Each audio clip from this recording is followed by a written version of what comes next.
Hello, everybody. This is Ruth O'Rourke. I am the ESD Delta Chair of the Board of Governors. I'm super excited to announce the launch of our virtual speaker series.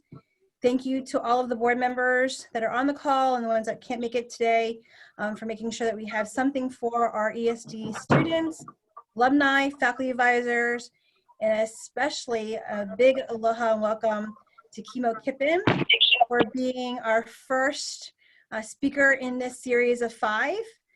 We geared our series around the 5 points of honor, which is what bounds us together as a society. And so I'm really excited that Kimo is available and willing to share his knowledge on point of honor of service. So at this point, I'm going to share the screen and I'm going to turn it over to Kimo to take over here. Well, aloha and good day, good morning, good afternoon, good evening to wherever you may be taking this call from. Ruth, thank you so much for this kind invitation. And to all there's some people I certainly know on this call, so it's great to see you. And to lots of new friends that I'm making for the first time, thank you for this kind invitation to include me. Just a small connection point. If you could do us the small favor, if you are not speaking, would be to put your system on mute. You want potty? Yeah. A lot of background noise and people. Good. You got his bone. You got a bone. You want potty?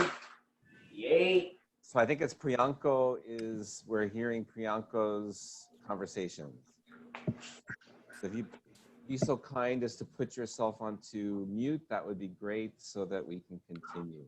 I love looking at the mosaic, so we get to see everybody's face and get to see everybody and where everyone is calling in from. So wherever you are in the world, I would certainly just want to send again a warm aloha and welcome.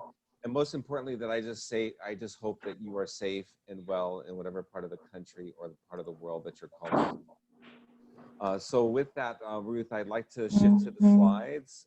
If you can. As Ruth mentioned, I'm just happy to be part of your ESD meeting. And just a small little other connection, I had the pleasure, where I went to grad school is at RIT, Rochester Institute of Technology in Rochester, New York. And I had the pleasure a couple weeks ago of speaking at the inaugural service, or shall I say the induction service for new honorees into ESD up at RIT. So it was great to be part of that ceremony and celebration. And so when Ruth extended this invitation to say, hey, would you please join us? I thought, oh, what would be perfect opportunity to join. So this presentation, by the way, that I'm sharing with you is probably not any new news, but Ruth, it's fine to share this with colleagues, so please feel free. Again, would love to ask all of the people that are on the call or joining the call to please put yourself on mute so we do not have all this background sound. Or Ruth, you can mute everybody. You just mute, you have the ability, Ruth, to mute everybody as the owner of the call. So just hit mute all, and you can let the speaker speak. So with that, I just wanted to say a humble bit of gratitude, a little bit of background on myself. I had the pleasure of serving my entire career in this industry, starting as a busboy. I was a busboy, waiter, captain, maitre d', assistant restaurant manager, beverage manager, complex restaurant manager, and then got into the learning space and moved to corporate headquarters at Marriott International in Bethesda. By the way, started as a restaurant, as a busboy in a restaurant in Kaneohe, Hawaii, and then my career really just progressed. But having spent 21 years with Marriott, and then and responsible for learning there and many other positions that I had the pleasure of serving in, and then moved to Hilton as the Chief Learning Officer to help be part of their IPO as they launched the largest IPO in hospitality history, raising about $2.25 billion in capital for that opportunity. And then I retired, if you will, from my corporate world and really moved into an area of space and passion for me, which is really around what I'm all about, which I think is really how do we create greater access to learning and education, thereby changing the life of that individual, and not to mention the future generations of all of the people that are impacted as a result of that. So the purpose of today's chat is really just to share some top line thoughts with you and answer any questions that you might have as we think about this whole notion of service and what it means to our industry. So with that, if you advance, I always like to start all of my presentations with this notion of aloha. If you divide that word up into two pieces, the two syllables, alo and ha, alo actually means to give, and ha means energy, life, or breath. So when one says aloha, what you're actually doing, and I love that Ruth starts all of her calls, her voicemail messages, her presentations, her lectures, starting with aloha. It really, in essence, is meaning that you are giving your life energy, your breath of life, you're giving it to another individual. And so it's just, that's really the essence of aloha. So this notion of live aloha is what we'd love to really share with you as part of today's conversation as well. So to the next slide. With that having been said, you go to the next slide. This is where I'm from. I'm from Kaneohe, Hawaii, and that's on the windward side of the island, on the island of Oahu in Hawaii. I am actually hunkered down today in Waikiki, and for what was intended that I would only be here a month starting in March 3rd. You see, I live between Warsaw, Poland and Honolulu, Hawaii, and we're going to be here for a month in March. And of course, now you can see it's we're in the midst of May, and I'm still here, still hunkered down here. But that's my home, and I would love to share with you a quick view of where I'm taking this call from. And so let me just share this. You might hear some drilling, but I just wanted to share with you, this is the view that I wanted to share with you today of where I'm taking this call from. And this is in Waikiki. And what you're looking at here from the Ilikai Hotel is the Hilton Hawaiian Village. And then you can see in the background, you can basically see all of Waikiki. And if you can see maybe in the background there, you can see Diamond Head, but you can just see all of, it's a beautiful day in Hawaii. It's a beautiful day to be here. And there's the beach. You'll also notice that it's completely empty. And Hawaii, by the way, went from having the lowest unemployment in the country to now having the highest unemployment in the country. So we are well on the way, or hoping that we would be able to reopen soon. We normally in Hawaii are blessed with 30,000 visitors a day, and we're down to about 0.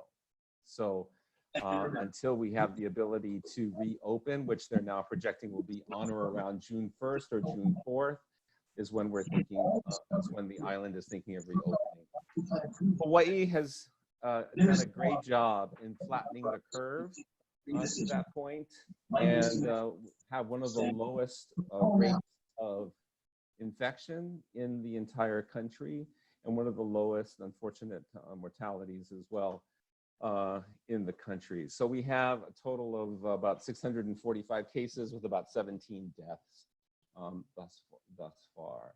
And so we're being very conscientious as to how the state will reopen. Obviously, everything that we do is linked to hospitality. So it's just really important that we are able to start to reopen in the right way. So as we say in Hawaii, we'd say malama pono, which would be to pono, which would mean to do it in the right way, so that we are safe and foremost, or be taking care of our people and our visitors coming to this beautiful state. So a little bit, that's Hawaii. So I wanted to share the pictures with you. To the next slide, just wanted to share with you sort of what I'm all about. My purpose in life is to know significant and unconditional love, which I feel blessed for having that. My vision is an aspirational vision would be to be a citizen of the world. And how can I be a better citizen of the world? By the way, if you take the acronym of Citizen of the World, that stands for, It's a question. It stands for cow. Citizen of the world is a cow. But how can you think of, and I love cows, so how can you think of, being a better citizen of the world? And then I share with you my mission really briefly already is like, how do we create greater access to learning and education, thereby increasing the economic mobility of generations to come, which is really what I focus all my time and energy on. And for which I serve on many boards. I do a lot of public speaking and really teaching and working for the conference board. I have the pleasure of teaching at George Mason, Catholic University of America, all in the service really of how do we really increase greater access to learning and education. So with the next slide, I just wanted to share with you, these are, I know you're in essence, the 5 points of honor for ESD, and that of excellence, leadership, creativity, service, and ethics. I think it's great, Ruth, the way that you're starting out these calls, this virtual series that you're conducting by breaking that down from each component. And the first one that we're going to be taking on is this notion or this discussion of service. So with that in mind, on the next slide, really wanted to just really think about today's focus for this call, which is just really around service, which I think of as really the essence of hospitality. And it's, I would just say it is our raison d'etre, our reason for being is to be of service. And how do we do that, on, with, and for others? So how do, it is to be of service and to live a life of service. Is one of these essential points as we think about the 5 points of honor for ESD. So to the next slide, just wanted to just share this. You've probably seen many of these components, but I just thought, the word cloud of, if we were to poll all of you and to get your feedback, these might be some of the common words that you may see that are standouts for this whole notion of, customer service and the focus on service. So I think it's not only customer service, but who we think about as the customer. So it may be a direct facing customer, or it actually may be those that, you enable those that are directly servicing and focused on the customer. So you can see some of the key words that really stand out of what it, in essence, what it means to be of service. And again, what are we doing to create that great service experience? And really, this all connects from a business perspective, that as we think about really working in a customer-centric way for everything that we do, focusing on the customer, that really great customer service, what that actually leads to is greater loyalty. Greater loyalty then leads to greater, if you will, acquisition, purchase, share of wallet, whatever you may want to call it. And then that leads to growth, and that leads to development, that leads to greater opportunities for everyone in our industry. So that's really known as the service profit chain. And I think of it all the time that it's really, in essence, being very customer centric, then thinking about the service that we provide to the customer directly or to each other that are enabling the customer experience. That then leads to more loyal customers. More loyal customer means greater share of revenue or greater share of what we call share of wallet. That leads to growth of the organization. That leads to growth of the industry. And that leads to greater opportunities for all of us that are in this industry and in this business. So I just think of it as a wonderful circle of life, if you will, in terms of how that all connects together. So that service value profit chain. And to the next slide, I really just wanted to just share, there are so many resources, and in the organizations that you're a part of, there are many, some have 10 points, some have 5 points, some have 20 points. You've probably heard many of them, but I just wanted to leave you with several that, that's kind of stand out for me every day when I think about being of service. But it's that note, these are just some of them that would be important to me that I would just want to share with you. And these bullet points are respect, listening, empathy, response or being responsive or the action that you take, anticipation, accountability, and last, gratitude. So just with these, just to kind of tease these out a little bit, this notion of respect, it's that notion of respecting oneself, and then of course the notion of respecting others. So wherever you are in wherever you are in the service chain, that you are that you are expressing that respect for one another, for yourself, and for the people that you're serving. So again, I always think of the analogy, you know, it really doesn't matter who, you know, respect is with all people and all roles of wherever they are, you know, in our industry or a part of our business, but it's that respect of self and then the respect of others. The story that comes to mind that I would share with you, you probably heard it before, is that NASA story. That it's a great story. That there was this gentleman, it was like 7 o'clock at night, and he's the janitor, and he's out there working really, really hard. This is a story from JFK. And in this time that, you know, a person asked, well, oh my goodness, this person was also working late, was walking down the hall, saw this janitor. He goes like, what are you doing out here so late, you know, at night? It's 7 o'clock at night. You should be home already. And what are you doing still working? And he goes, well, I'm helping to put a man on the moon. You know, I'm helping to put a man on the moon. And so it really doesn't matter where you are in this service profit chain, but you're a part of that, making that happen. You're a part of being part of that overarching goal or experience that we're providing to our guests. But it's that respect for each person involved in being able to do that. The next one is really around listening.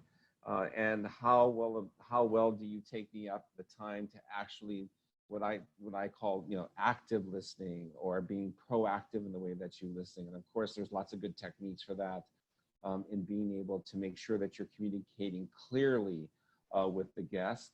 But the way I think it's important to do that, that's why it's connected to the next point, is really around empathic listening. And that's really listening with feeling and with heart to really hear the person as to what they're saying, and then to take that in and to say, well, how does that make you feel? And then to be able to deliver that back to the guest in a way that they know that you understand what they're going through. And particularly in these days, then I think of COVID, when I think around what makes good leadership, this notion of being empathic and really kind of touching base with each one of your people on your team, or your manager kind of touching base with you. You know, it could be every day, just to kind of do a check-in to say, how are you? How is life? How are you getting along? That notion of being able to just really truly connect with another person and being empathic to show that you care and that you are concerned about that other person is really important. Next is this notion of being responsive, or you know, I think of response, I think of taking action. Probably the most important aspect of all of these is our ability to take action. And then to check back with the guest to say, was that the correct action that you in fact wanted? And did I deliver, or did I exceed the expectation that you may have for that wish that you may have? That's connected then to anticipation, because when you're thinking about what it is then in terms of your ability to be responsive to that person or to provide that service, you know, are you doing that in anticipation of, and are you actually delivering what the customer wants? And are you anticipating what their next step would be? We know that, in fact, through all aspects of service, probably one of the greatest commodities that we have in our world today is really around time. So how can you really help customers, in essence, to save them more time in what they're doing, making their life easier, making their life better, making their experience better as part of whatever they may be or why they may be at your particular location or a place of service. And I really would just want to acknowledge again that the way that we think of service, you know, is in fact the way that service is delivered today with all that's going on with COVID-19. In fact, the ways that we deliver service are changing.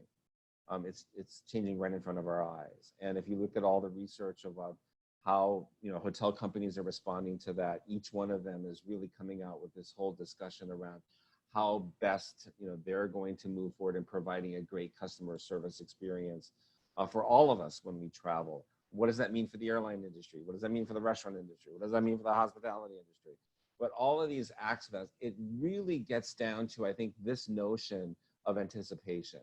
Are you prepared to receive that customer, that next customer in the service experience? So I think we're in the process of really defining what I call the next normal is, not new normal, but the next normal, because it's just going to continue to change. But if we think about what that next normal is to be in anticipation of that, and how can we prepare for the customer to be of, you know, the most or best service for that customer given that particular situation. And I'm very, you know, positive that, you know, we will continue to travel. We will continue to stay at hotels. We will continue to dine in, dine out. And yes, I totally recognize that it's going to change. And the way that, again, that gets delivered is going to change. But what I am convinced of is that the components or the essence of what makes service service will remain true. Our ability then is to how do we deliver this service in the context of being completely contactless in the way that we do that. And you've seen lots of examples that are already taking place in practicing anticipation, be it a local restaurant like in Hawaii, it's Zippy's. How are you ready to, you know, receive, to get your chili, which they're known for, to be able to pick that up in a contactless way. Or for example, pizza chains, which are really talking about, you know, how, again, we're able to deliver that pizza to you completely contactless from the time that it leaves the oven and is served to you. So again, it's changing, that the actual service that the service that we're delivering is changing, or the way that we are able to get or receive these items, products, or services. But what's not changing, I think, at the end of the day, is what makes the essence of service, or some of these key points that I'm talking about. So with that, I think it's important that we draw this notion of accountability, and that I am accountable for the service that I provide. I am accountable for taking responsibility for the action that happens, rather than redirecting it.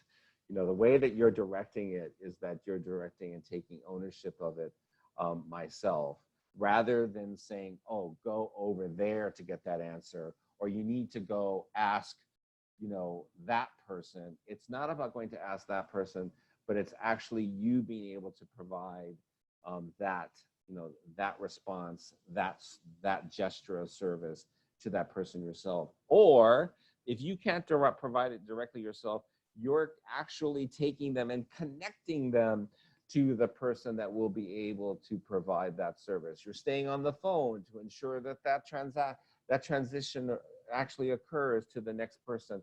You're providing, again, and ensuring that that person is being well taken care of in that entire process.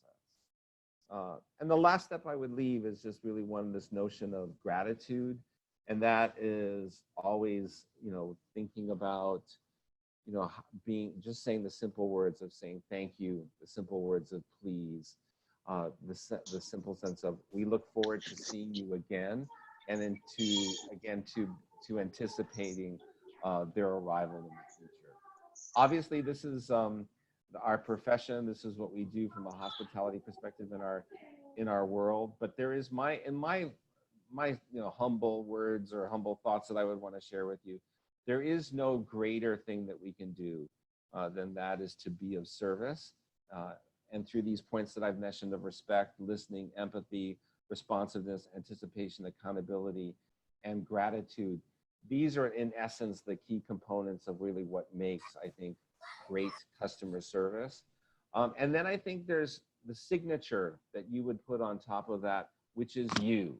The signature that it's through you, your unique signature, your unique style, your unique words, voice, actions that really make it stand up, because that's what people remember, is the way that you made them feel.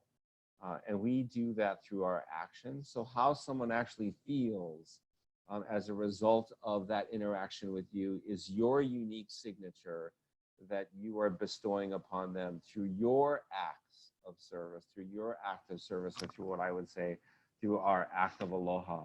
which is this notion of, again, aloha is the essence of giving life, your energy, your breath of life, giving service to another person.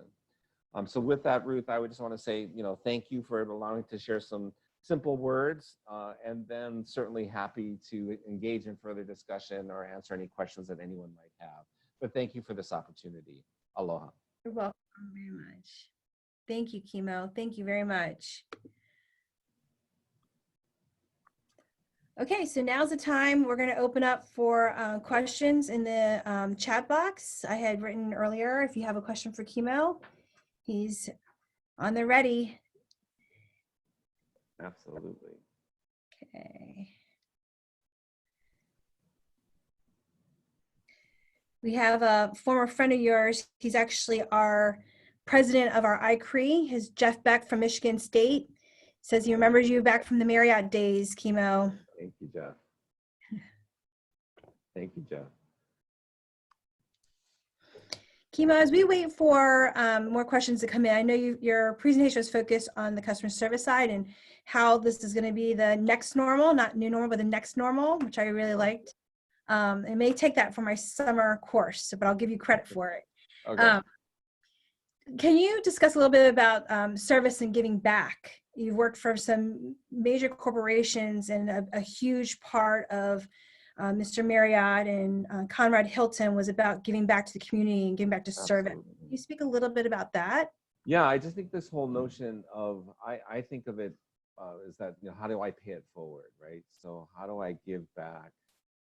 And of course, each one of these organizations, your organization that you work with has a way that they, if you will, formally give back. But I just think it starts with you and the way that you choose to want to give back, and the personal way that you choose to give back, really to either to your organization, to the organization that is serviced or being served, or to your community. So whatever that may be. But I think it is that whole notion of paying it forward. And again, if I look at your 5 points of honor as an honorary society, that of excellence, leadership, creativity, service, and ethics, each one of those is in essence, if you will, in where you are in your career, is how do you pay that forward? How do you give that back in the communities in which you live and serve? And I think what we're ultimately trying to do is build community.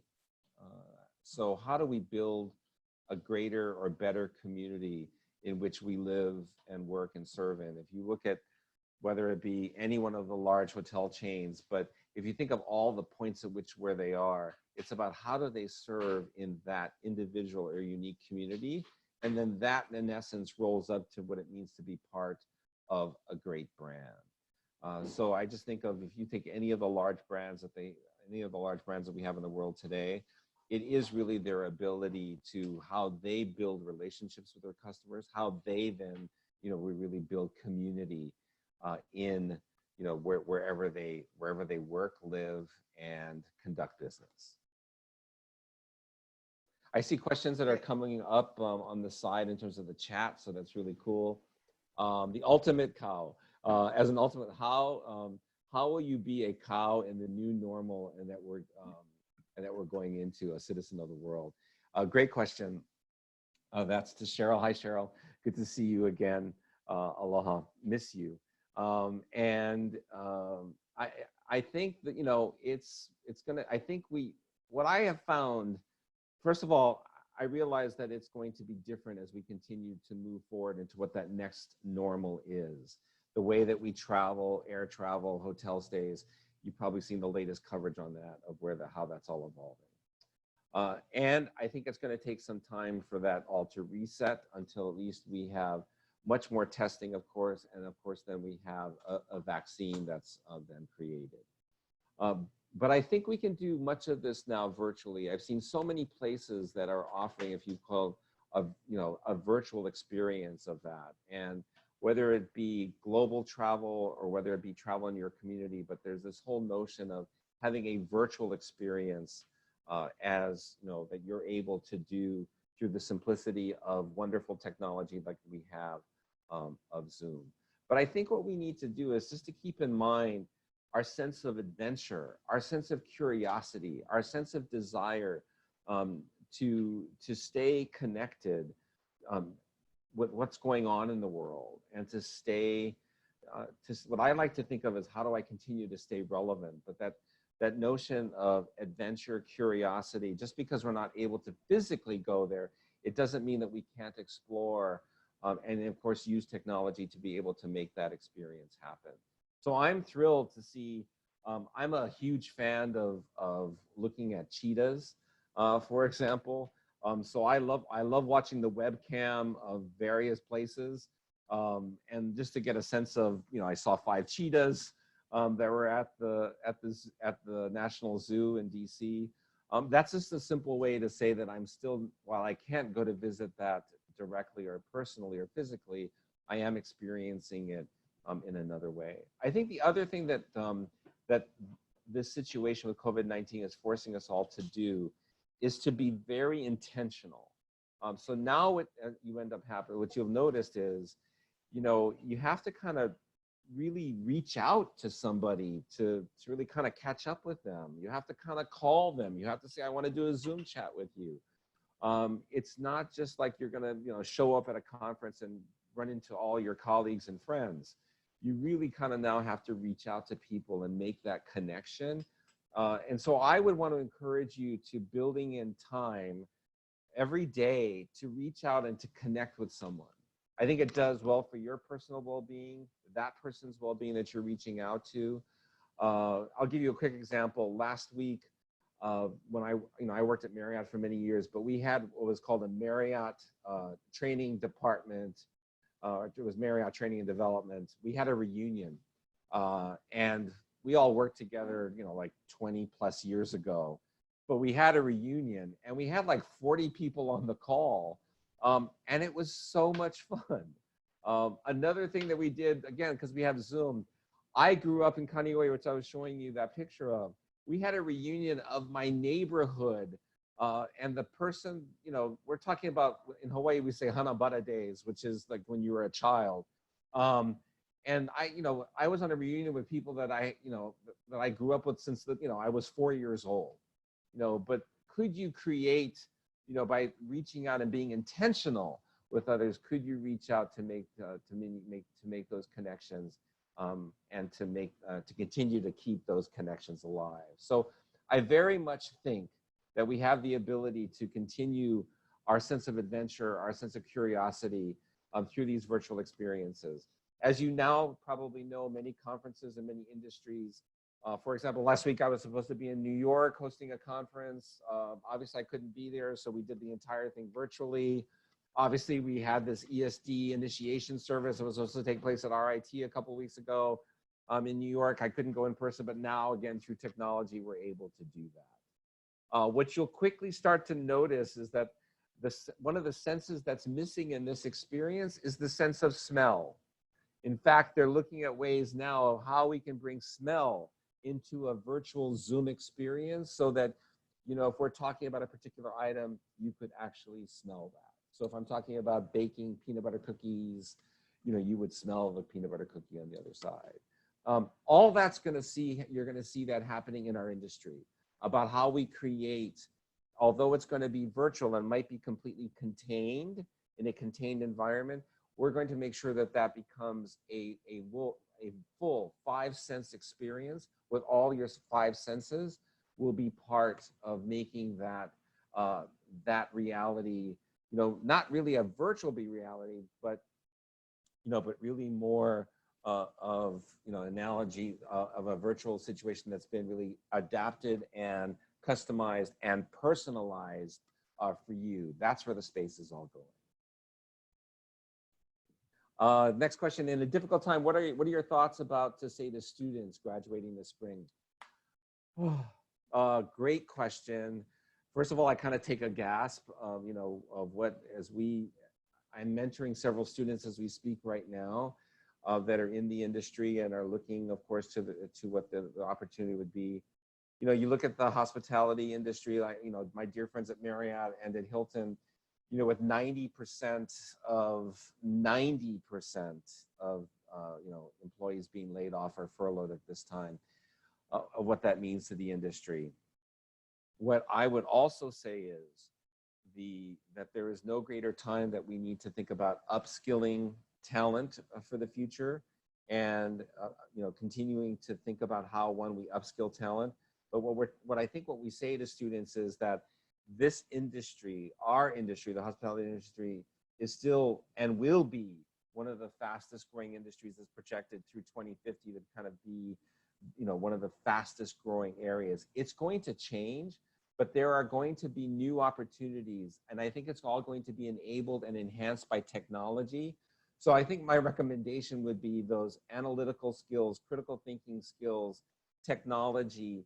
I look at software development aspects of our industry, accounting, financial services, are still going to be what I think those are going to expand in the way that our industry utilizes those functions.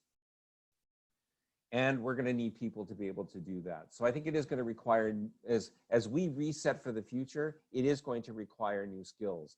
For the academics that are on the call, I think, it's how do we help to lead this situation? And first of all, what I would want to suggest is it starts with mindset. It really starts with the mindset that we create with all of our students and for the opportunities that we're going to have in our industry. And I think it goes back to one, your 5 points of honor would certainly be, part of the essence of what I would want to encourage. But it is also this notion of curiosity, critical thinking, positivity, reliability, dependability. I call these power skills for the future. These are the things that I think will continue to be really important for the future. And then laying on this ability of agility and how do we stay relevant and current for the future? And again, how are we learning, again, some of these technical skills that we're going to need for the future? So I think there's going to be continual need to upskill and to reskill. The next one that I noticed is how do we recommend handling service of each guest when recommendations are, oops, I went too fast. Service for each guest when recommendations are to disinfect after each guest leaves the front desk, for example. It will take time. Service will be slowed. So how can we anticipate their needs and dazzle with Aloha Spirit, gloves and a spray bottle and a cloth and a mask? Don't forget the mask. Don't forget the mask. I think, that's just going to be part again of whatever this next normal is. Yesterday, I was in a retail, I was at Sam's yesterday, and that person did a complete wipe down between I stood up to the next, when I got it to the cash. So yes, we're going to have to do that. If you've kind of seen what's emerging from the hotel side is the need for us to do a deep cleaning that the whole buffet service will probably be a thing of the past. Mini bars will probably be a thing of the past. The way that you will then check into a room that is being completely deep cleaned, you will then probably not have it, or shall I say, I'm 95% of this, sure of this, you will not have daily housekeeping service. And as a result of that, everything will be delivered to you, basically in a package if you're going to be buying, for example, food and beverage. So the way that we kind of sit around in a coffee shop, or the way Starbucks, for example, or the way that your multi-purpose restaurants delivers their food and beverage to you, obviously that's all going to change. I think about a complete, redo for brands like Hampton or Fairfield. These are the way that they deliver breakfast and, all the breakfast service or the breakfast buffet services, all that, of course, is going to be changing. We are going to have to take more time. And the other thing I want you to think about in terms of delivering that Aloha service is how you express yourself when you're wearing a mask. And really, it kind of goes to your eyes. And I'm trying to look into the computer to show how can you let people see your eyes when you're wearing a mask. So I think we have to be able to use your eyebrows, and you be able to express, that level of service, that level of aloha. One, through your hand gestures, because that's still going to be free, but also through your eyes and your eyebrows in particular as to how you think about it. I mean, it's a small thing, but people notice it even when they're wearing even when they're wearing a mask. So it is going to require, like, again, we're going to have to rethink about each one of these processes, from that notion of, you know, how we create a sense of arrival to every aspect of the touch points of the guest experience. And then, of course, you know, saying goodbye, a fond aloha and departure. And then after, you know, after departure, we're going to have to think through each one of these steps in a new way, given the situation that we are living and dealing with on a daily basis. Given your experience, what advice would you give students from graduating who are looking for a job in this industry this year and within the next 5 years? I guess I kind of mentioned it before, but what the standout for me is, you know, how a particular student is just really having a positive outlook, and to what we've talked about today of their ability to be of service, their ability to deliver service, but it all starts, I think, with that individual or that person, and their ability to express themselves clearly, sincerely, authentically, being able to do that as to terms of how they are able to, again, to deliver service. I guess hearing you speak today brings back such fond memories. I'm glad to see you. MJ, it's really good to see you. The last time I saw you was in Chicago. We were walking on the street and I'm like, oh my gosh, there's MJ Delasinski. So it's really good. It's just so serendipitous that you could just see someone walking down the street in Chicago and there was MJ. And here you are now on the screen. Yeah, and here you are on the screen. So yeah, it's just, it's kind of cool when you think about it. Very cool when you think about it. So great to see you, MJ. I'd love to catch up. I'm a recent RIT graduate, woohoo! And I would like to know what advice you have for someone who's new in their career and temporary out of work as a result of COVID. One, I would say never, never, never, never give up. You just never, you know, I think this whole notion of resiliency, personal resiliency is just really important. And, you know, I would want you to look at what are the opportunities that you see emerging. And then I also think you have to be realistic. Maybe this isn't, you can take all the skills that you've learned in our industry and they're applicable to other industries. And maybe they need to be reutilized in another adjoining industry. And there's, you know, let's be honest, there's a need to be able to make a living or to be able to contribute to, you know, to the family that you live with. And that you need to be able to contribute. So I think, you know, first things first, you know, you need to take care of yourself and you need to take care of your family. And therefore, you know, it might require you to then go out and get that, get that job. And it might be slightly different than when you anticipate. But I think it's all a matter, again, of how you think about each one of those situations. And I do think of them as opportunities, and how that will lead to your next opportunity in your experience in life. So I guess what I'm trying to say is never give up, be resilient, and yet be realistic to know that if the fish aren't biting there, you might have to go somewhere else to go fishing. And go fish in another pond, which might mean you might need to do something different before you actually be able to do what your true love is. And, you know, regardless of what that is, I always think it just ends in a great place. It always ends in a great place. That one situation certainly leads you to another one as well. Thank you for your presentation, taking time to share. Thank you so much for the great presentation around ICRE. By the way, just to say, to shout out to ICRE and also to a sister organization, whether it be AHLA or CHART. But, you know, this is an amazing industry that we're in. And, you know, one, being global, two, having this opportunity to make a difference in the communities that we live and work in. And it's a big candy store. So I also want you to think about, you know, like I said, it might not be your exact niche, and maybe you need to do something else that's related, or maybe you need to step out and look at another industry. But the hospitality industry, and while it is changing, and I think it's going to be changing significantly in the way that we deliver and provide service, there will be amazing opportunities for the future that I'm personally convinced about that we'll have for the future.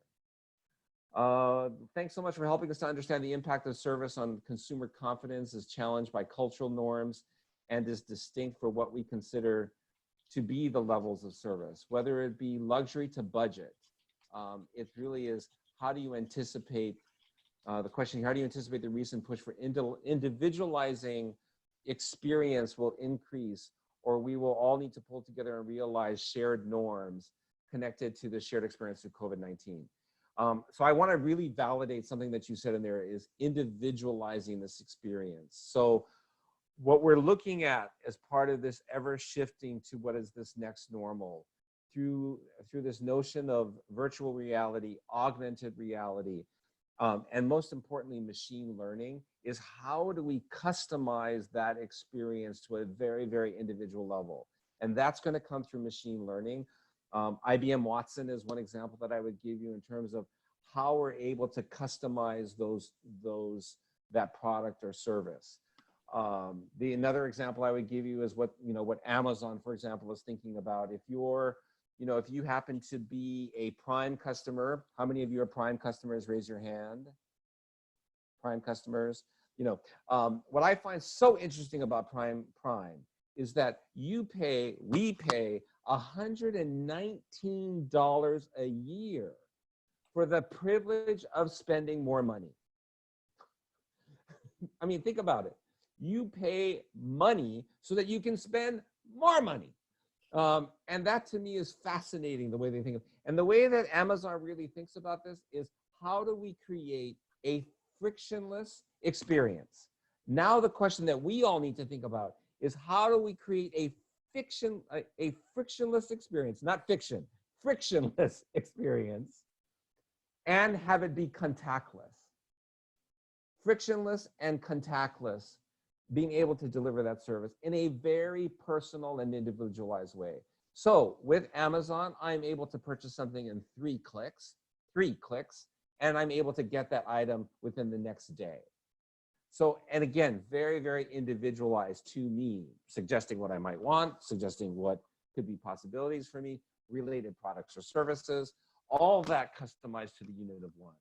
So I think as a result of what's going on with COVID-19, that you will see this notion of mass individualization and customization will just continue to escalate and continue to be even that much more important in this contactless world that we're living in today.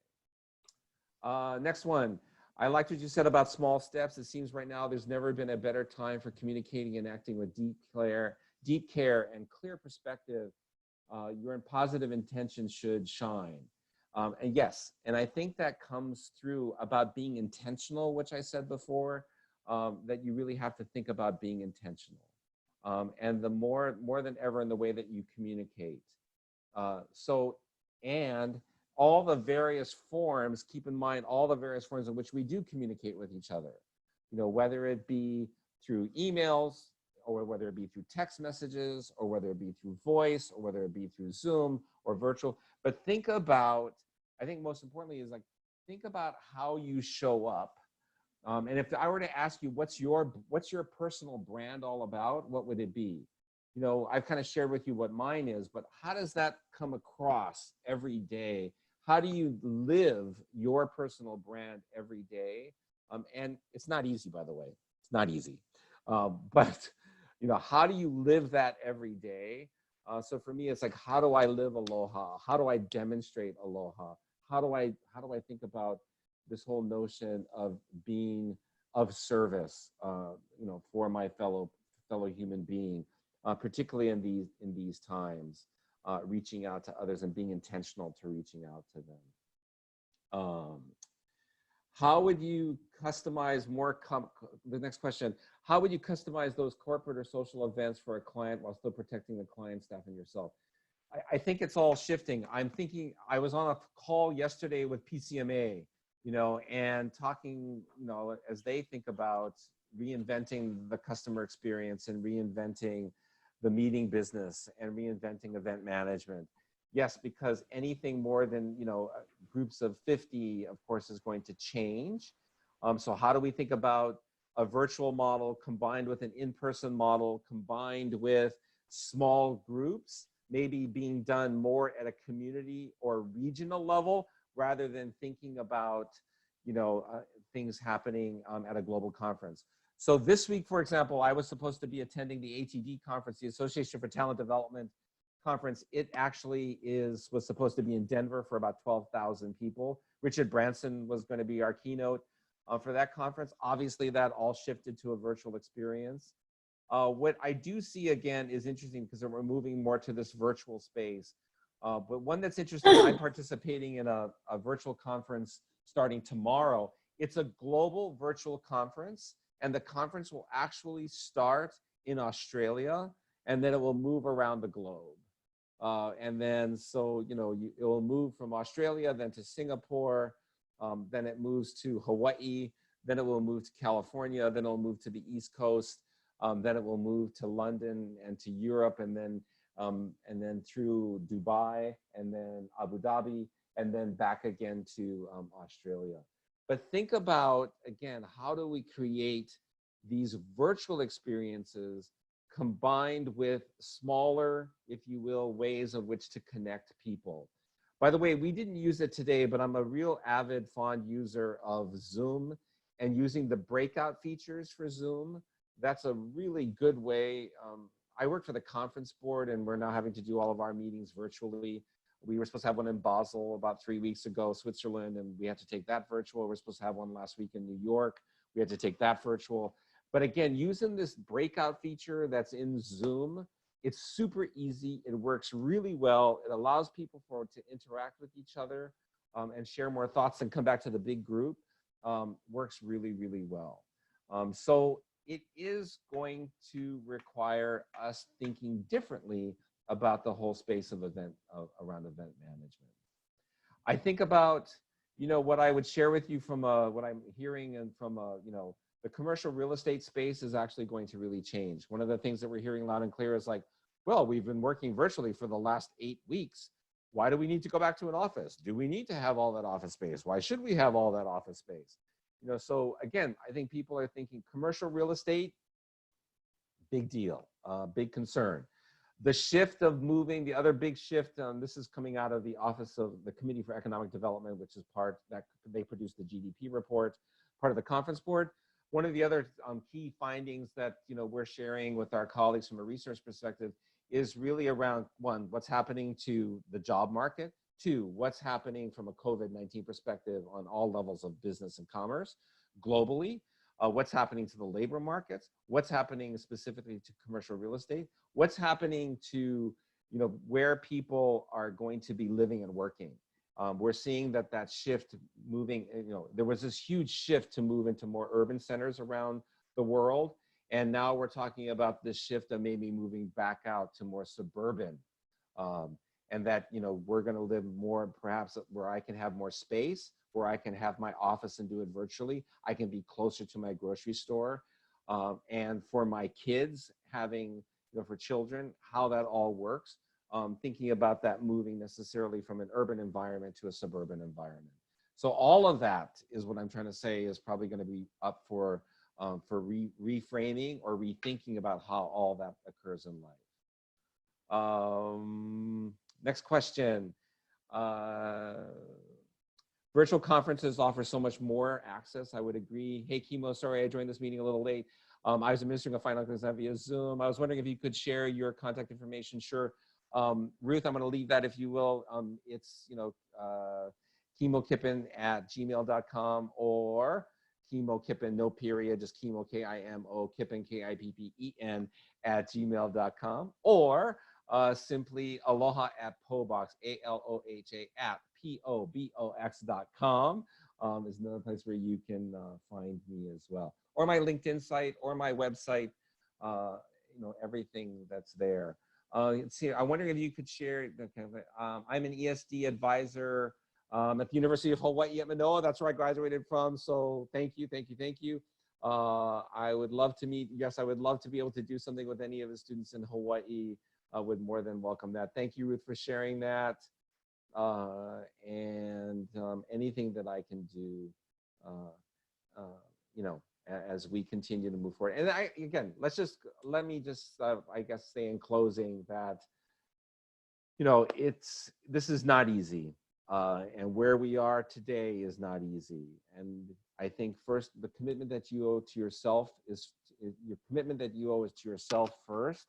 And that's taking care of yourself, being healthy, being resilient, getting rest, eating well, getting exercise, you know, having thoughtful opportunities to engage and converse with your family and kids, you know, family, extended family, you know, mother-in-law, father-in-law, parents, grandparents, kapuna, keikis, kids, you know, just being able to connect with dear friends, maintain those emotional relationships in these times. It's really important. Show people that you care, reach out to them and say hello.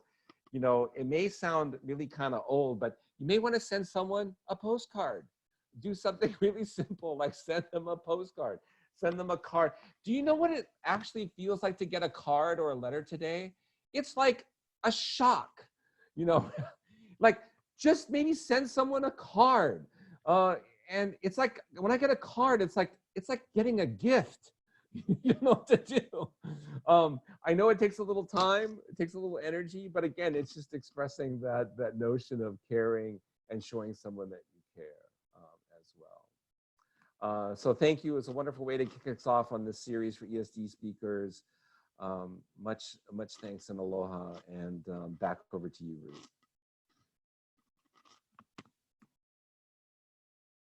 Well, Kimo, I can't thank you enough for all of your insights and your stories. We say in Hawaii, talk story. It's kind of like, just talk story, Kimo. Like, it's all I need to do. Just talk story to them. Thank you. So we really appreciate your time, knowing that you're so busy with multiple boards that you're on and committees and commitments that you have. And so we really appreciate this time. And there'll be a little card coming your way from me to you, and hopefully you and Dorota will enjoy it before you heli on back to Warsaw. But I put in the chat Kimo's email address as well as his website for Aloha Learning Advisors. And please, I know Kimo is super generous with his time, so please reach out to him if you need anything. And with that said, ahoy ho. Ahoy ho. Thank you very much. Thank you. Aloha, everybody. LinkedIn as well. Aloha, thank Awesome. you. Aloha. Take care. Aloha. Thanks. Thanks, everyone. Great to see everybody.